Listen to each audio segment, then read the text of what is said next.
Nos vamos con el tema sobre la mesa, y es que mire, en estos momentos continúa la discusión en el Senado de la República sobre el dictamen para ampliar la presencia de las Fuerzas Armadas hasta el 2028 y que estén en las calles patrullando.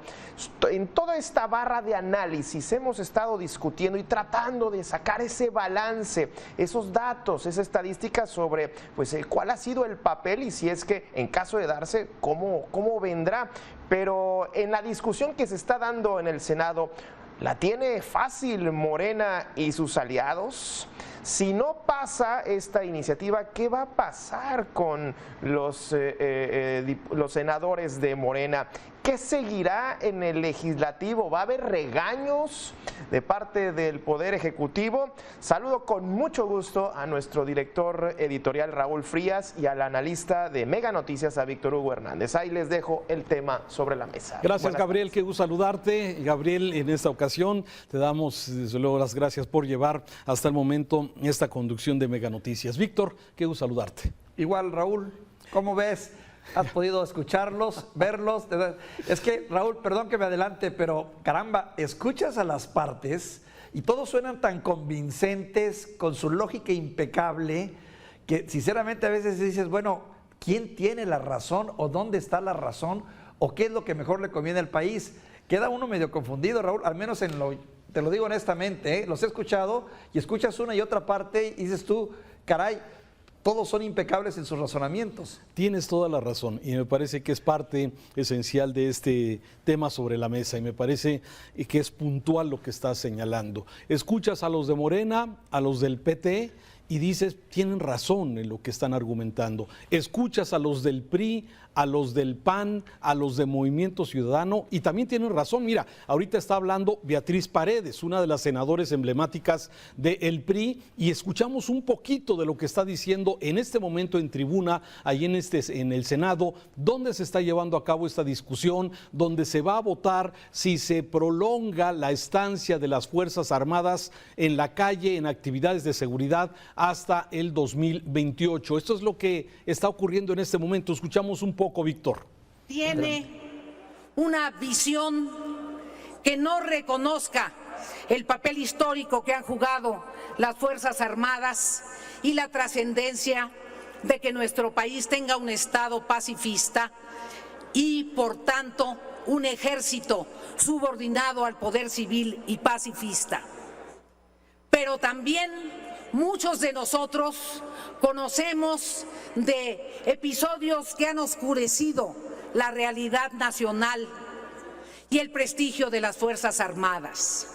No podemos entre gitanos leernos la buena aventura. Muchos de ustedes, luchadores sociales, han tenido que meditar profundamente el sentido de su voto. En esa meditación, en el grupo parlamentario del PRI, cada uno de los legisladores expresará su punto de vista a través de su sufragio. Bien, a ver, podemos seguir escuchando por horas este tipo de argumentos. Dice Beatriz Paredes, y con razón, ¿sí? Hay momentos oscuros donde la participación del ejército, y más 78. Se me viene ahorita a la memoria el caso del TEC de Monterrey, los estudiantes que fueron... Ayotzinapa, el 68, Raúl, la desaparición en la guerra, en las guerras de guerrillas, historias hay, historias negras. La playa, en fin, a ver, hay muchas historias desde luego en este sentido y tiene razón Beatriz Paredes en este sentido, pero mira, más allá de lo que estamos viendo que se está desarrollando hoy allí en el Senado, la pregunta que yo me hago y te la hago y quiero compartirla con la audiencia es, ¿realmente qué se está discutiendo? ¿Se está discutiendo aquí la seguridad del país? ¿Se está discutiendo la estrategia de seguridad para regresar la paz? Creo que no. Creo que no se está discutiendo eso. Me parece que aquí en esta discusión tiene más otros visos de carácter político que precisamente resolver un tema que a todos los mexicanos nos preocupa, que es el tema de la inseguridad y qué se está haciendo. Y me parece que no es el tema central. ¿Qué deberían estar discutiendo los senadores? Si la estrategia está funcionando, si hay una estrategia en realidad, si realmente estamos todos los mexicanos unidos con una misma misma visión de país, sí, pero me parece que no estamos en ese sentido, Víctor. Sí, bueno, estamos en una tribuna que por excelencia se da con un nivel de politización por excelencia natural.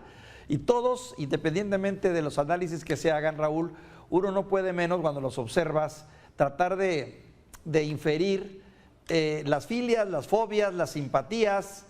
Cuando tú escuchas hablar a un priista, ya llevas un bagaje cultural atrás que te hace crear cierto sospechosismo. Y dices tú, bueno, ¿quién lo está diciendo? ¿Quién es este priista que está hablando? Naturalmente, la mayoría de los priistas, ya sabes, tienen una larga colota, entonces hay que verlo también desde esa perspectiva.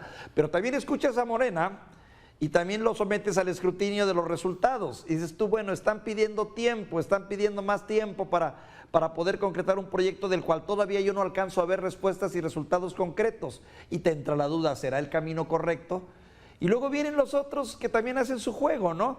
Y también no puedes evitar, Raúl, pensar que detrás de esto también, pues hay mucho arreglo que no conocemos, presiones que no conocemos, promesas que se han hecho a lo mejor y que también, recuerda lo que alguna vez nos dijo un especialista, muchas veces esta clase política no está viendo los proyectos de nación, está viendo sus proyectos personales o de partido. Y es lo que están defendiendo antes que otra cosa. Todo eso juega cuando observamos estas discusiones. Sí, por eso digo que el tema de seguridad, que es tan importante, no es lo que se está discutiendo en este caso. Exacto. ¿Qué se está discutiendo? ¿Qué es exactamente lo que van a llegar los senadores a definir?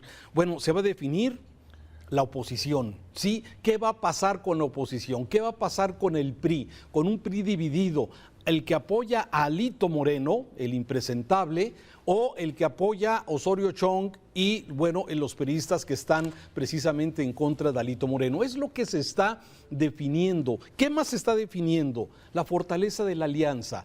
¿Va a continuar la alianza con el PRI de Alito o con el PRI? Bueno, el PRI de Alito ya no va, pero con el otro PRI, el de Osorio Chong, es posible que continúe.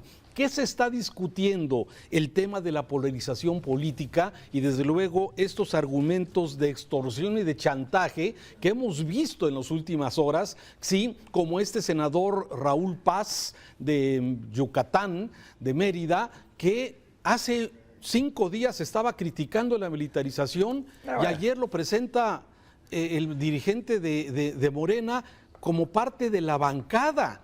O las presiones que están haciendo el exgobernador de Sinaloa, ahora como embajador de España, y está haciendo precisamente la presión a los diputados del PRI de Sinaloa para que el señor Zamora pues cambie el sentido de su voto. O sea, a ver, estamos viendo la compra, el chantaje, la extorsión en pleno para lograr tener los 85 votos que se necesitan hoy, si es que van todos los senadores, los 128, para que se apruebe la extensión de las Fuerzas Armadas hasta el 2028. No es la seguridad, Víctor. Así, tristemente tengo que aceptar que así es, Raúl, 86 votos, tristemente tengo que aceptar ese análisis que haces y creo que en este momento también quien más está jugando mucho su futuro es el PRI. Definitivamente el PRI, porque se encuentra en una encrucijada, finalmente si se logran mantener esa unidad, logran mantener esa fortaleza y vamos a ver de qué están hechos realmente, ¿no? De qué tamaño, porque también nos han vendido mucho la idea de que hay estelas de corrupción y hay de dónde agarrarlos y hay cómo someterlos. Bueno, vamos a ver. También viene el descargo de ellos, porque si logran manifestar una unidad y rebotan esa iniciativa, estamos ante un partido que está lejos de desaparecer como muchos creen que está en su etapa final. Creo que el PRI se está jugando más que nadie su futuro en este momento, en esta discusión. Y bien lo dices tú, triste y lamentable decir que no he escuchado ir más allá de las apreciaciones generales marcadas por lo político, las implicaciones que tiene tener un ejército en los próximos años, que dependa de tener un ejército propio de la Secretaría de la Defensa o fortalecer una policía local o estatal, que es lo que en el fondo muchos quisiéramos, pero que pues bueno, No es nuestra opinión la que se está tomando en cuenta ahorita. Que no ha sucedido, pero fue lo que se había ofrecido.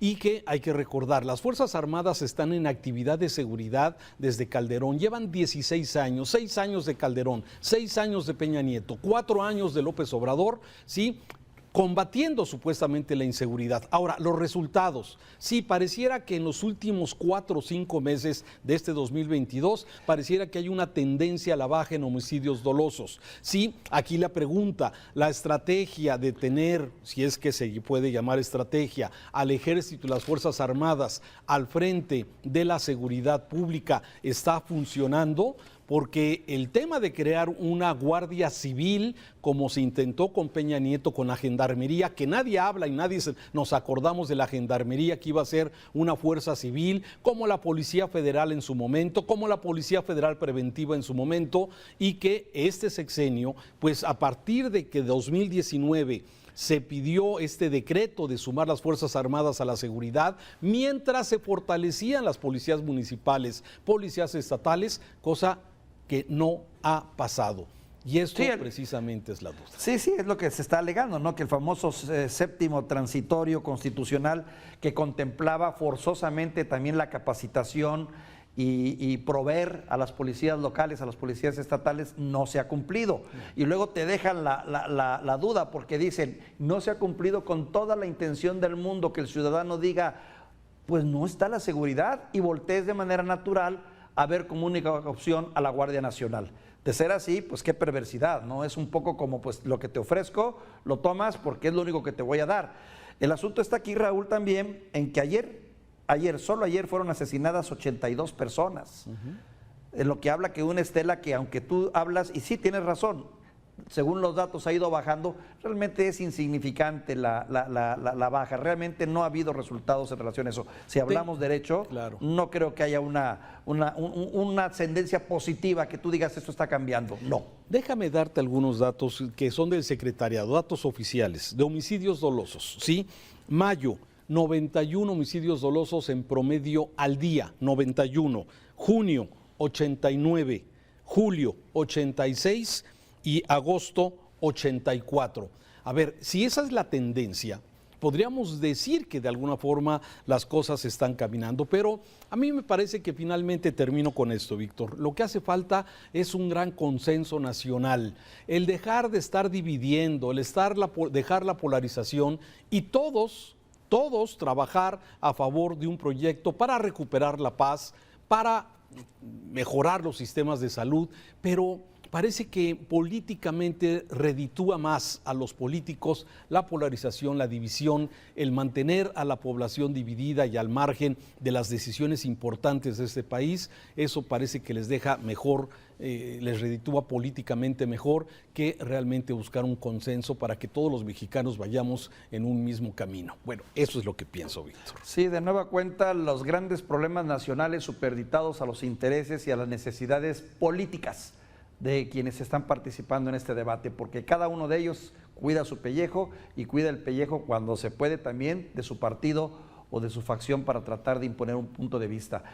Caray, pues bueno, de nueva cuenta, Raúl, pero ¿de qué nos extrañamos? Es nuestra política, la ha sido desde siempre, desde mucho tiempo, y cuánto este país no ha avanzado como debiera debido a la necedad, a la tosudez o a la terquedad de grupos políticos, porque ocurre lo mismo, cuando el PRI tiene el poder, es el PAN y los de la oposición los que se oponen per se, no con argumentos, per se, y cuando es la oposición la que ahora como tiene el poder, bueno, pues son los otros que también se oponen per se. Esa es la percepción que me queda a mí, Raúl, que creo que coincide un poco con lo tuyo. Estamos atentos a la votación de esta tarde, estamos escuchando, viendo a los senadores con sus argumentos, como tú lo has dicho, cada uno de ellos, pero ya finalmente veremos la votación.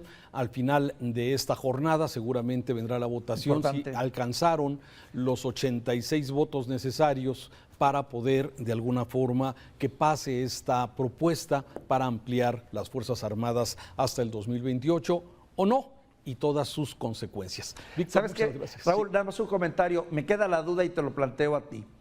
¿Estas discusiones que se dan tendrán alguna repercusión en la votación final o la votación final ya está definida? Mira, en el Senado normalmente, y si has acudido a sesiones como lo has hecho a lo largo de tu vida profesional, es un diálogo de sordos. Nadie va a convencer hoy a Beatriz Paredes, y el que está ahí tratando de mediar, que es el señor Monreal, que lo veíamos hace unos minutos, que representa a Morena y que ha venido tratando de prolongar, de seguir dándole voz, pero la verdad es que me parece que es difícil ya cambiar ahí por una discusión, por un discurso, cambiar una posición de un partido político. Esos cambios se dan por el chantaje, por la extorsión, sí. O directamente por los expedientes ocultos que quizás tengan algunos de ellos. En otras palabras, la decisión ya está dada.